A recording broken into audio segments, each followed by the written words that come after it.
vos yeux, partout, à tout instant. Avec la DTV, vivez la magie de la télé.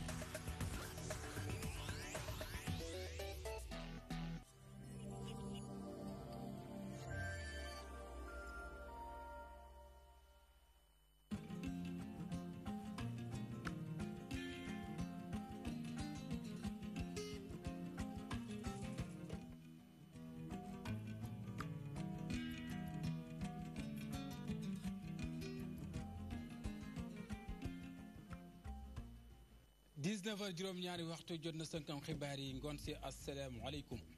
bopp xibaar yi bokk na ci nag kuréel gi ëmb liggéeykat yi nekk ci wàllum yoon di sàkk yoon bokk na ci jamono ji naqar waral ñu den def toogaanu ñaxtu fépp ci biir réew bu Sénégal la ko wun bokk na ci nag xirtal wala bëmax gouvernement bi ngir mu sàmmoonteeg ñoom ci ay déggoo ñu xaatimoon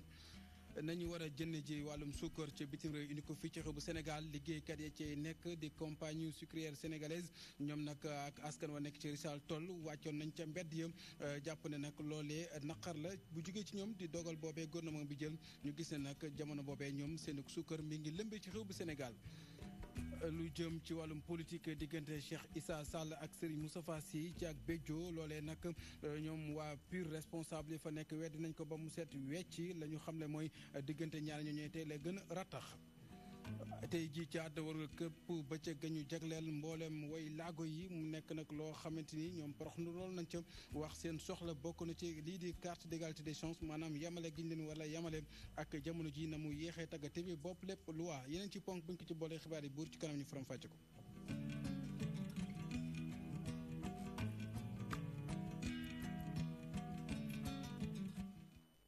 asalaamaaleykum wa rahmatullahi taala wa barakaatu ci ate xibaar yi ngoon si 19h wax naa ko ci njëlbeelu xibaar bokk na ci wàllum yoon ña fay liggéey di sàkk yoon ñoom ñooñee nag di kuréel gu leen njaboote dut nañ baaramu tuuma jëwriñ ji leen gàllo ñu jàpp ne lu jig njaaga mooy njàkk ca na moo ñàkk yóbbee seen bolum njàmbat ca kilifa ak réew mi ñu gis ne nag li nga xam moom moo di jamono ci seen soxla ngir mu saafaru moo waral ñu daal di def toogaanu ñaxtu boo xam nag amal nañ ko fépp ci réew bu Sénégal la ñu bëgg mooy lépp loo xam nag moo di seen boolu njàmbat mën a am saafara dañ ci teewlu ki nga xam nag mooy secrétaire général bi bu kuréel googee leen njaboote di Aya Boun Malick Diop ay kàddoom kii di Adama Biteye la ko dénk ñu teewlu ko. président de la République daf ñoo recevoir le 5 avril jox ñu ay dikk wax ñu ne dina faj suñuy njàmbat ba mu ko waxee ba pare mu jox jëwriñam bu budget ak jëwriñam bu finance ak jëwriñam bu justice pour ñu préparer kayit yi nga xam ne moom bu ko signé rek problème yi dina jeex waaye ba mu ko waxee ba tey depuis avril ba tey la mu ci wax dara amagu ci ndax lan sunu jëwriñ bi nga xam ne mooy ministre de la justice moo jógte xeex ñu maanaam lépp li nga xam ne président de la République daf ñu ko yéene woon jox mi ngi teg ay jéego yu nga xam ne day tax ñun duñ ci jot mukk bañ ñemee nag ba xam ne nag lii mooy ay mébétam si la ñu décidé nag ne léegi du ñuy xeex bi nag ñu ngi koy doog a door muy sitting yii ñuy def altine bu nekk nañ def sitting nu mu tëddi nañ def marche nationale dinañu bind lettre ouverte président de la République ba préavis bi ñuy déposé jeex bu ay préavis bi jeexee le 26 décembre incha allah nañu tàmbali grève. moo waral ñoom sax ñu ne daañu ko dàbbaliwaat fukki fan ak ñaar ci weeru décembre bi ñu dëgmal ndax la ñu gis bu ñu sukkandikoo ci Ahmed Touré mi nga xam nag ñenn la ci kuréelu CICISO googu di kuréel gi ëmb mboolem ñi nga xam nag ñooy liggéey ci wàllu yoon mooy dañ leen a woor goo xam nag moo waral mënatuñ ko wanaasu Ahmed Touré ñu teewlu ay kàddoom. ñu bëgg wax ni bi ñuy liggéey boobu ba léegi ëpp na ay at pour engager des réformes pour permettre travailleurs de la justice ñu am plan de carrière pour permettre leen ñu am payoor bu baax li ñu ci jublu woon rek mooy sénégalais bi fu mu mën a nekk mën a jot ci justice am mu nekk une administration qui marche administration boo xam ne bi soxla yi ñu fay am dinañ mën a saafaru mais li ñu gis mooy ñun liggéeykat yi nekk ci ëttu attekaay yi liggéey ci anam yi ñuy liggéey dafa metti payoor yi baaxul ba pare li ci gën a garaaw mooy nga waxtaan ak nguur gi nga xam ne moo am responsabilité te loolu yëpp ba tënk ay accord nguur ga xëy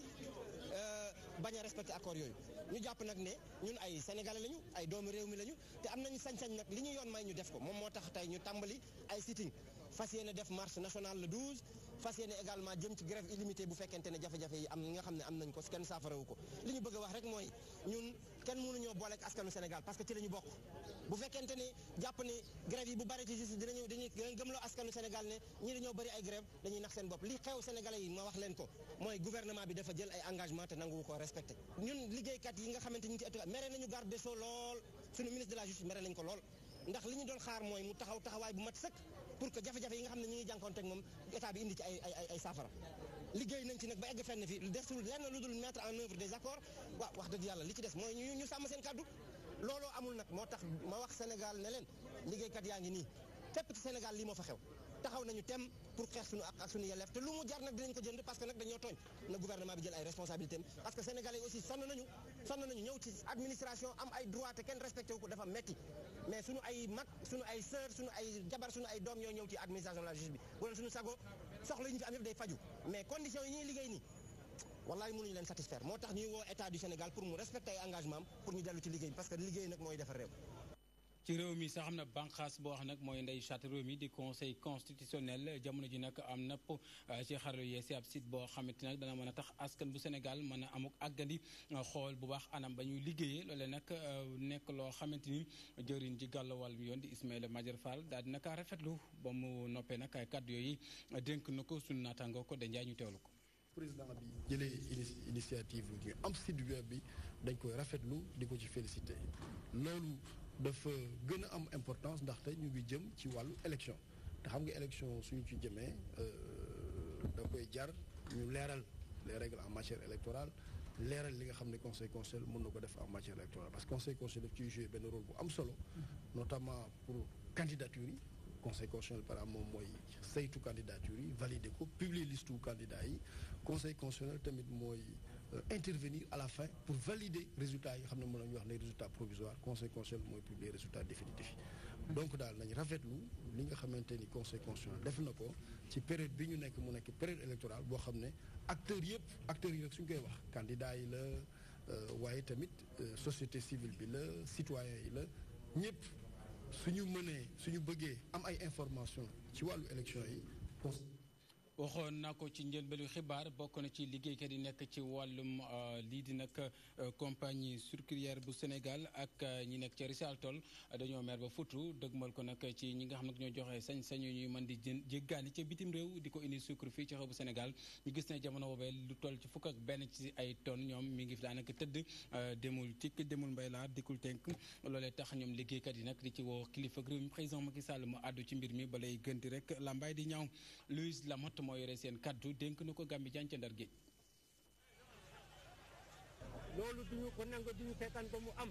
surtout que nag niñ ko bëgg a amele du yoon jël fukki nit di leen jox ay dépenses parce que seeni xarit lañu lor ay junni doomu adama c'est pas normal. C'est pas normal. Privilégier le travail. Tappale bi doy na débrouillardise bi doy na waaye nañu gëm ñiy liggéey nañu démystifier ñiy débrouiller du liggéey jël bukki suule bukki du liggéey dafa metti si ñun ñun teg leen ci kaw matuñu ñaar fukki nit jël ay ñaar fukki junni nit teg leen ci suuf ñuy wax ak borom dëkk bi ne def attention ci lii nga xam ne moo xaw lu ci bari yóbbu ko wala xamul waaye lii ñu def tey dina ko wan ne fii ñëpp ñoo bokk koo laale benn rek laal nga fukk commencé bi ñuy arrêté bi ñu commencé nii di distribuer di bàyyi ñu ngi woon ci 11 000 tonnes xam nga loolu dama la bëgg a leeral ne gouvernement bi ñemewul wax loolu parce que CSS fukki fan yu ne bu def état ne nangam laa jaay ci fukki fan yi bërëb yi laa ko jaayee nangam moo des stop nangam la ñuy produire donc lii moo fi disponible parce que dañ jàpp ne ministère du commerce dafa war a réguler te waruñu ko bett donc dañ koy jox toujours instrument yi nga xam ne dina mën a apprécier marché. te Ndar Géej la ñuy desene Gambie Diagne ba tey bokk na ci li ñuy wax autosuffisance en riz maanaam am ceeb bu doy ba bañ ko jéggi fenn loolu nag Sénégal mën nañoo jàpp ne ma nga ca bopp pong ba loolee nag di liggéey boo xamante ni ñi di waa Corée du Sud ñoom ñoo ci jàpp seen loxo bokk na ci $1 million ci dollar at bu jot ñu def ko ci durub ñetti at ñu dem ca Ndar Géej fekk fa Gambie Diagne. tey jii nag ñaari at a ngi nii ñuy doxal projet bii di Kafasi li ko tax a jóg fexe ba Afrique war a mën a dundal boppam dundal àdduna bi ci wàllum ceeb. We have made self-sufficiency in rice production, so we have many technologies. We also tey jii nag li nu tax a jóg moom mooy fexe ba Afrique ci wàlli boppam war a mën a bayal boppam ceeb bi muy soxla ngir dundee ko te du ko jéggaani bitim réew moo tax nag ñu fas yéene waxtaan ak ñoom ci li nga xamee ni moom lañu yàlla mooy cib xarañ ak ngareñ ngir nag li nga xamee ni moom mooy mbayum ceeb mi war a mën a nekk lu mucc ayib ba ñu egg fi nga xamee ni foofu la ñu nisa jaare ko ci li nga xamee ni mooy jumtukaay yi ñu war a bayee. help accelerate those developments in Africa. tey jii nag Sénégal la ñu gàll ci loosam ngir nag mu doxal li nga xamee ni moom mooy xarañte bi nga xamee ni moom mooy yóbbu nisër yi fi nga xamee ni foofu la ñu ko yaakaaree. jaww ji mi ngi changé nan la ñuy def ba nga xamee ni taw bi su ñàkkee dinañ ji loo xam ne dina mën a sax xam nga loolu lu am solo la su ngeen xool ñaari at yi passé yëpp dañuy def ay programme yoo xam ni adaptation moo tax ñu ciy génn léegi nag ñii tamit foog ñu wan nit ñi nan la ñu mën a defar xeetu ceeb yooyu mooy sélection de façon sélection la boo xam ne ñu nag coréens yi ñoo koy def maa ngi ci profité remercier coréens yi bu baax parce que technologie la de pointe technologie maanaam ci technologie yu mujj yi li nga xam ne mën nga génn ay xeetu ceeb yoo xam ni ci diir bu gàtt boo xam ne dina am rendement bu am solo loolu nag dafa laaj ñu former ci nit ñi moo tax tey ñu woo sunu naataangoo yi nekk ci yeneen ak dëkk Afrique yi parce que ñoom ñoo bokk organisation bi ñu am ak Kafasi. kuréel gii di Kafasi nag daal di dénk li nga xamee ni moom mooy projet bi kuréel googu ñuy duppee Africa Rice fii nag ci Sénégal fii ci diwaanu Ndar. Le projet Kafasi c'est un projet qui regroupe 18 pays en collaboration avec la Corée du Sud et Africa Rice. Kafasi nag ëmb na fukki réew ak juróom-ñett fii ci diwaanu Afrique ànd si ak réew mi ñuy duppee Corée du Sud ci ndimbalu waa Africa Rice. tey jii nag dañuy daje ngir xool naka la ñuy waxtaanee xayma jumtukaay yi ñuy liggéeyee fu mu tolloogum yan rëq-rëq la am naka lañ ko mën a jubbantee ba kenn ku nekk am ci gis-gis bu leer ngir boo delloo sa réew mu mën a nekk lu mucc ayib. De matériel reçu.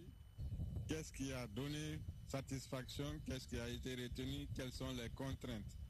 projet bii di Kafasi réewum Corée du Sud moom moo génne kopparam daal di koy financé si ñetti at mu nekk nag mu dugal si 1 million ci kopparub dollar. ba tey ci xibaar bokk na ci lu soxal li nga xamante moom mooy jëm ci daara ju kawe ja li ñuy wax coming nekk loo xam nag ak màggal ñi nga xam nag ñoo nekkoon cosaanoo ca daara ju kawe joojee ñu fàttaliku liggéey bu am solo ba ak ndond la fa nekk ba man koo suuxat ba du naax saay ëllëg mu nekk loo xam nag war nañu sukkandiku ci wàllum gëstu gën koo dooleel yemoog nag xew-xew boobee ñu doon màggal li nga xam nag moom moo di téeméeri at yi nga xam nag bànqaas bay jàngale wàllum faj ca daara ju kawe ja ñu ngi ko doon màggal waaye ñi amal xew-xew yooyu it am na ku ñu fa yebaloon Ajara Njaay ngir taxawal ci biir université bi kuréel goo xamante ni ñu am xarañteef ñoo fi nekk fondation UCAD bi nag daal di amal événement bile duppee ko homecoming wala ñibbisee ñi fi nekkoon yemook ñaar fukki at faculté médecine pharmacie ak odontologie fondation bi nag di gën a fësal taxawaayu UCAD bi mu doon université bi gën a xarañ ngir suqali Afrique. Monsieur le doyen de la FNPO. doyen bu FNPO naroon na sax nangu lëkkale xew-xew bi ak teeru bi nga xamante ni ñu ngi koy teeru ndongo yi fi daan jànge mu doon ab lëkkaloo bu yaatu boo xamante ni fondation bi dina ci mën a jariñ université bi ak it lu bari ci ay établissement ak ñi cay yëngu fondation bi nag ci samay kàddu fas yéene nañ mal ay programme ak it ay activité yoo xamante ni dina méngoo ak bëgg-bëgg fondateur yi. nekkoon fi étudiant ak marraine bés bi Henriette Dacry bëgg rek li nga xam ni moom la ñu fi bàyyi ñu téye ka bu baax. de louer et d'évoquer les bienfaits de notre université. est-ce que doy na rek ñu nekk fii di wax yu baax yu université bi di def est-ce que doy na rek ñu wax fii di wax nit ñu baax ñi nga xam ne ci université bi lañu jàngee ba ma nangoo doon marraine bés bi daanaka dama doon laajte naka laay def ba delloo université bi li nga xam ne jot naa ko ci jëlee ba ma xalaatee laa jàpp ni li ma fi nar a waxtaanee dina am lu am solo lool lu mu mën a indi ci wàllum njàng meek njàngale bi yu jëm ci wàllum recherche ak gën a sukkali réewu Afrique et du développement en Afrique. Gouvernement bi nag fas yéene dugal loxoom ci mbir mi ngir rek lépp lu undu ci biir xew-xew mi li ñu mën koo taxawal. Les rencontres suscitent l'espoir. ndaje yu mel ni le dafa am solo ndax rek day dekkal yaakaar nit ñu bare bari dañ fiy daje rek bàyyi ko ci gox ak goxaan yu wuute waaye tamit jóge ci ay secteur d'activité yoo xam ne dañoo waroo tey ji nag enseignement supérieur dajale leen ñun ñoo soxla woon lii ngir mën a rek fexe ba sukkandiku sunu yokkute waaye tamit ñu mën a fexe ba lëkkale lépp lu jëm ci wàllu ay jumtukaay maanaam ay moyens yoo xamante ni dañ ko jëfandikoo te ci loolu njiitu réew mi ak gouvernement am ñoom ñu ngi ñuy déglu bu baax te lépp loo xamante ni jot nañ ko fi waxtaane rek ñoom dinañ ko génnee ngir fésal ko. Pour rendre opérationnel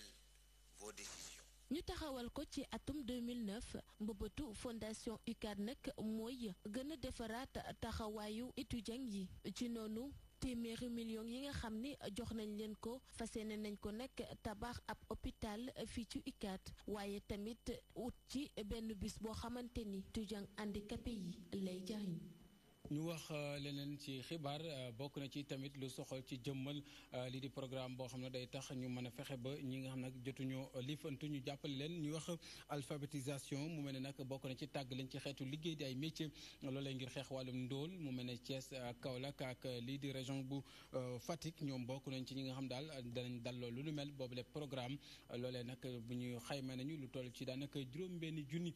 ci ay ndaw yoo xam ne daanaka liifantuwuñu ak it fas yéene tàggat ñetti junni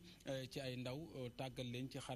xarañteef bokk na ci tamit yokk xam-xam ak xarañteefu daanaka juróomi junni ci ay soxna loolee nag dañ ci ànd ci nu mu gën a yaatoo ak Aïda Mbène Niass ci leeral. ñàkk ci biir réew mi loole nag mooy objet bi lépp atelier ñu jaarale ko nag ci fësal li ñu jot a am ci phase pilote bi ak bëgg-bëgg yi nga xamante ni moom la ñu teg ci programme bi ñu jëmale ci wàllum alphabétisation ak apprentissage yu métier yi di PALAM 2. vision bi ñu am léegi mooy la vision du PALAM c'est de faire en sorte que jigéen ñi ñu créer ay micro-entreprise pour ñu mën a liggéey def naa financement classique yi fi doon am nga xam da nga jël femme jox ko xaalis non seulement du ci liggéey ma def ci gën a appauvrir boppam parce que fay leptu du mën a fay ma ñu créer les conditions ba nga xam ne jigéen ñi dinañu mën a vraiment am ay unités yoo xam ne dina permettre ñu liggéey am ay ressources bu mën a jàppale seen famille. ginnaaw loolu ay résultats yu dal xel jotees nañ koo am ci phase bu njëkk bi. que jigéen ñi ñu créer ay micro-entreprise pour ñu mën a liggéey def naa financement classique yi fi doon am nga xam da nga jël femme jox ko xaalis non seulement du ci liggéey ma def ci gën a appauvrir boppam parce que fay leptu du mën a fay ma ñu créer les conditions ba nga xam ne jigéen ñi dinañu mën a vraiment am ay unités yoo xam ne dina permettre ñu liggéey am ay ressources bu mën a jàppale seen famille. ci xale yi comme ni ma ko waxee juróom-ñeenti at ba fukki at ak juróom te mosuñu dugg école wala dañu leen teel a génne école wala ñu jóge ci daara yi xale yooyu tollu woon na ci junni ak juróom benn fukk yoo xam ne yi dañ leen waroon a encadrer ñooñu itam bi ñu demee ba programme bi jeex gis nañ ni presque juróomi junni xale encadré nañ leen. loolee waral gouvernante bi nag fas yéene lawal bile programme ci yeneen région yi ne ci biir réew mi. ñu jógee ci ñaari région yu jëkk yi muy Kaffrine di Diourbel tey jii ñu ngi jëm Kaolack jëm Fatick jëm Thiès loolu nag boo ko gisee dañuy bañ tasaaroo dañu bañ liggéey boo xam ni dañuy regroupé di développé di doxal loo xam ne lii ñi nga xam ne ñoo ko seq dinañu gaaw am koom-koom dinañu gaaw mënal seen bopp. niki noonu nag ci ñaareelu phase bu PALAM bile lu toll ci juróomi junniy jigéen ak ñetti junniy jeune daañu leen encadré waaye tamit lu toll ci juróom-benni junniy xale daañu leen dugal ci école communautaire de base yu acteurs yi leen taxawal. ñii nag taxawal nañ lu am solo di nag mbootaay soxna yu nekk ca Malicounda ak ca Njaareem ñoom nag ñoo bëgg a doon ay ndey ji ay seex maanaam ñu def jumelage ngir nag seen liggéey gën a mën a jëm kanam loole nag ci njàppanaluk ñii di bokk moomeel yi tax daal amal nañ ci ab xeexoo ak ndaje bu yaatu boo xam daal fexe nañ ba xool naka lees mën a def ba mën a weccante xalaat ak aliwu ci wàllum luy soxali seen koom-koom ñu dem ca Warang fekk fa sunu naataango Mamadou Diop. ay kuréelu jigéen yi nga xam ne ñoo jóge ci communes yi di Diourbel ak Malicounda ñoom kat ñoo joxante loxo ngir fexe ba seeni activité gën a développé wu jigéen ñooñu joxe woon rendez-vous fi nga xam ne moo nekk ci Warang te jege lool diwaanu Mbuur foofu nag la ñu nekkoon ngir fësal ànd bi nga xam ne moom la ñu ànd.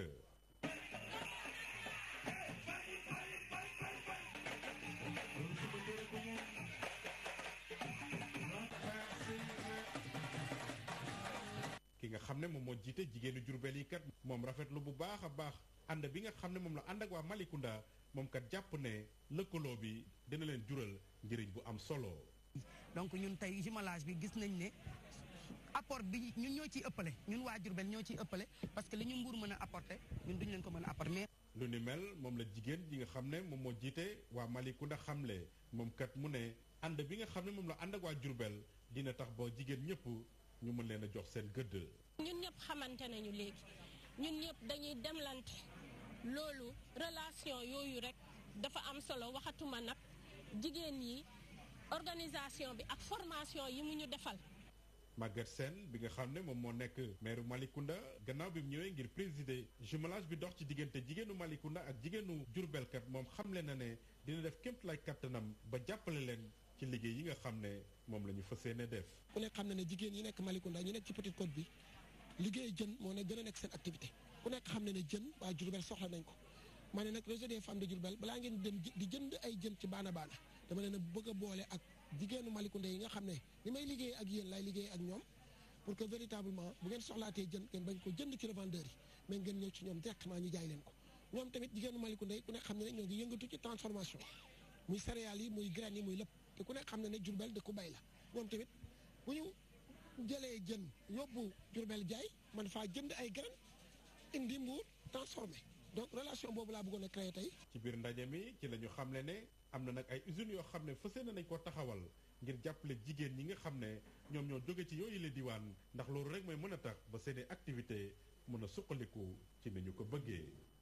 ndar képp wàllum koom-koom googe bu wenenu xët ci wàllum politique waxoon naa ko ci njëlbéenu xibaar parti bi di PUR ñi bëri fësal ko ci xabaar yi bokk na ci wàllum nag jafe-jafe wala béjjoogu am ci diggante kii di professeur Cheikh Issa Sall ak Serigne Moustapha Sy loolee nag secrétaire permanent bu parti boobee wedd na ko ba mu set wecc xam ne nag diggante boobee tey la gën a ratax ñu jàpp ne nag loolee ab xabaar bu tënku la di fake news mu jàpp ne lu jig njaag président Macky Sall moo boot ci ginnaaw yooyu les kaddu ñu gis ne nag tey ji lañu gën a soobu ngir fas yéene nag doxal bu baax ni ñuy tabbe wala wax kii di Cheikh Issa Sall tey la gën a nekk seen candidat kii di Serigne Moustapha Sy nekk président bu boobu les parti ñu toll ci Mansour Sow. secrétariat permanent bu parti bi ñu duppee parti de l'unité du rassemblement du PUR ab ndajeek kenn ci kilifa yi parti boobule nag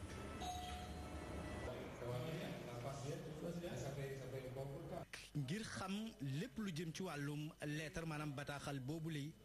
te ñu jàpp ni comité d'initiative bu fédération cadre libre bu parti boobu la ñoo ko génnee ki nu dalal nag di ñu xamal ni lépp ci coalition Benno Bokk Yaakaar la jógee. xam nañ ni président Macky Sall moo nekk ci ginnaaw information yi mu jot yëpp xam na ni benn force moo fi nekk mën ko empêcher mu def li mu bëgg def te mooy le PUR tey la gën a suude derrière président woon Serigne Moustapha Sy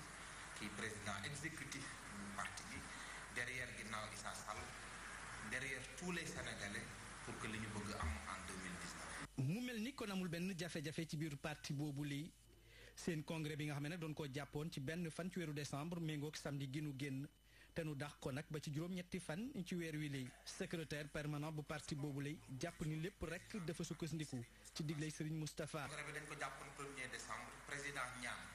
ni comme 1er décembre jour la boo xamante ni ñu bare ñi ngi fay def congrès et puis beneen bi mooy ni PUR dafa war a buy organiser mu organiser lu tolloog dayoo mais ñaan ni nañ ko reporter une semaine ñaan sénégalais yépp ni ñëw fekkee ci congrès bi loolu rek moo waral report bi. Cheikh Issa Sall mooy candidat bu parti de l'unité du rassemblement du PUR Serigne Moustapha Sy mooy wéy di des président exécutif bu parti boobu lii amul benn lënt rek ci kàdduy secrétaire permanent bi lay. Moussa mooy le président exécutif du parti ma wax la lenn loo xamante ni tey démb moom moo présider sunu réunion boo xamante ni bureau politique bi yëpp ñoo ko ànd kon foofu kenn mënu fa xalaat benn jafe-jafe bu am sunu candidat te moom moo ko njëkk samp dëggal ko te mooy le président El Hadji Issa Sall. sérénité maanaam ak dal waaye gëm bu baax tamit président exécutif bu seen parti boobu lay di Serigne Moustapha Sy di njiitum mouvement Moustarchidine wala Moustarchidaat cadre pur nag jàpp ni doy na sëkk wàllu manipulation ñi ngi jox dig daje askanuk Sénégal ci juróom-ñetti fan ci weeru décembre bile ci seen congrès d'investiture bi. ba tey Mansour Sow ci wàllum politique ca Yoff moom am na kuréelu ndaw yoo xam ne dañoo fësal ab mouvement direct 100% ma jeunesse ak Diouf Sarr loolee nag ngir gënga ko wala boog jàppale ko ci élection yi dëgmal ngir président Macky Sall am ndam lu yaatu loolee nag jëwriñ ñu gàll wàllum wér-gu-yaram nekkit njiitul bokk moomeel bi Yoff daal di kaa rafetlu kàddu yooyu dénk na ko Mouhamadou Mansour Sow. 100% ma jeunesse 100% ma jeunesse dafa nekk une dynamique boo xamante dama gëm ne dafa war a apporter une contribution significative c'est suñu victoire au soir du 24 février 2019 damay wax alhamdulillah parce que déglu naa bu baax de manière attentive ñi ngeen invité ñëpp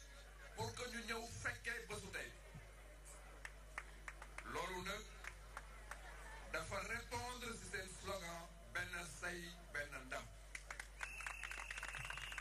maa ngi donc demander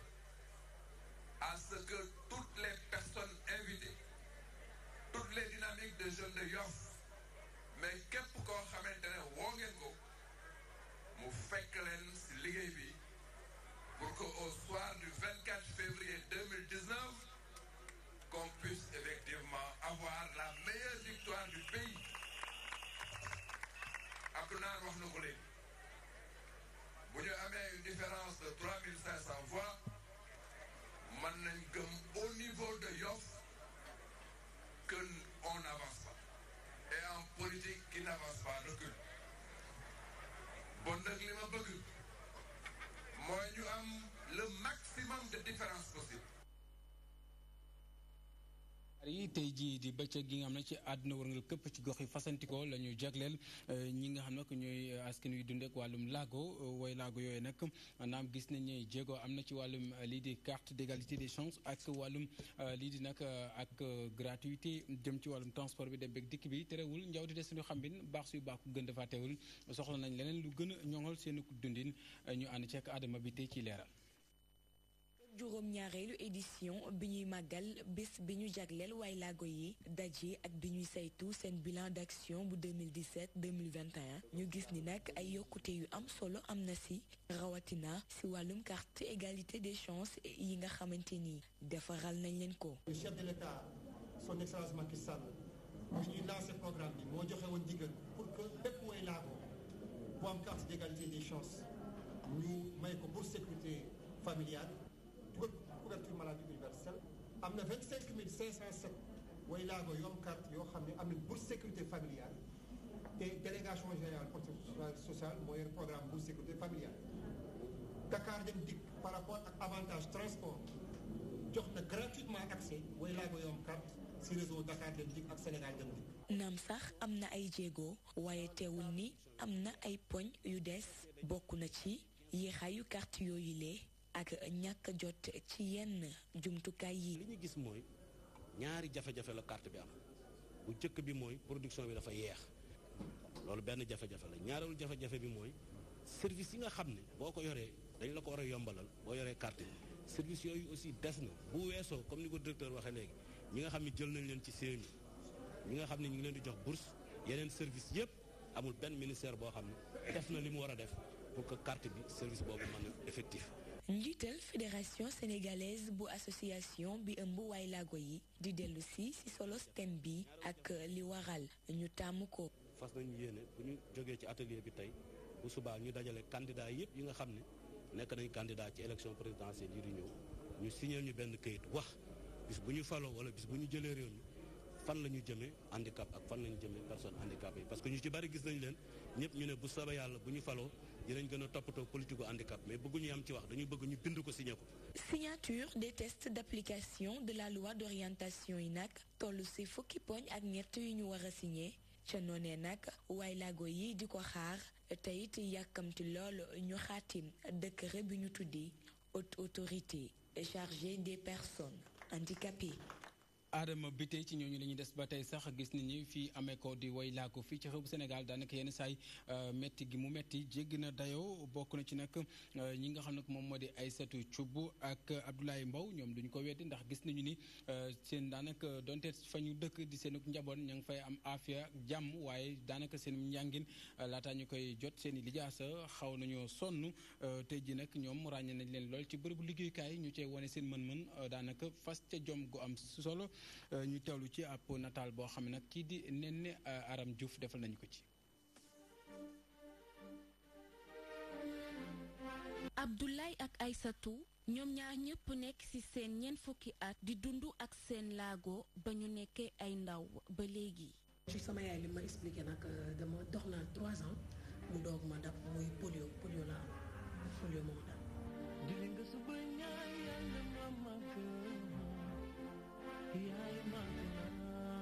bi ma juddoo maa ngi doon mel comme ñëpp xale yi bi ñuy judd mais bi ma amee at ak genn wàll ci laa attaqué benn maladie bi ñuy wax poliomyélite maladie boobu moom moo mu andil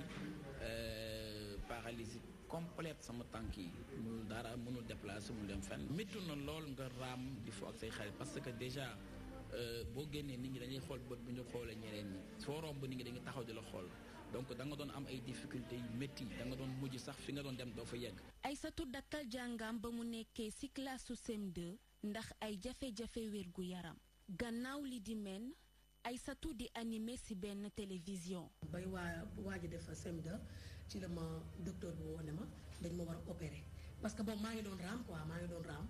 léegi sama papa mu ne moom raam bi neex ko ak sama yaay dafa bëgg doonoon jóg takk appareil wala mu am kaan wala mu yor ay béeki. léegi nag ñu jël ma yóbbu ma Dantec opéré ma bi ñu ma opéré ba pare nag après sama papa ne ma comme sa opération pare na takka nañ la appareil est-ce que doo dem dellu nga jàngi ma ne man daal bëgguma jàngi. gannaaw laago bu mu amee Abdoulaye àggale na jàngam ci nu mu waree. doon raam de 1 an et demi ba am juróom-ñaari at dama doon raam mais bi ma defee ay opération ci laa commencé solee appareil di dox ndànk-ndànk ci laa def sama cycle primaire ci laa def sama cycle secondaire. ci laa commencé enseigner ba ni ma mel nii quoi. dund ak laago metti na torop ci école publique yi suñu ñaari naataango yi di ko dëggal. bi ma ñëwee lycée problème bi mooy lycée dafa bari woon nit élèves dañu bari woon man rek maa fa nekkoon handicapé cours bi amul carreau donc suuf kese la déplace ak bekki dafa nekk parce que boo dëggee bekki di dugg suuf si donc da ngay sonn bi ma ñëw ba terminal sax maa ngi woon cours bi ma doon def terminal 4e étage laa doon yéeg pour defi cours def naa le tout pour ñu wàccee classe bi mais bon comme wàcce wuñu comme ma jëmbu noonu laa jàngee ba ni ma fa jógee. métti na méttiwul parce que même su méttee damay encouragé ñi nga xamante ne ay handicapé lañu parce que tey jii handicapé mi may seetaan dina xam ne kii handicapé la te handicapam peut-être métti na méttiwul mais mi ngi def effort di yéeg ci étage dem di liggéey yi. waay laago yi di dund ay jafe-jafe ci seen biir néegu sëy waaye Aïssatou ak Abdoulaye seeni àndandoo am ay cër yu mat terewul benn yoon ñoo ngi am bànneex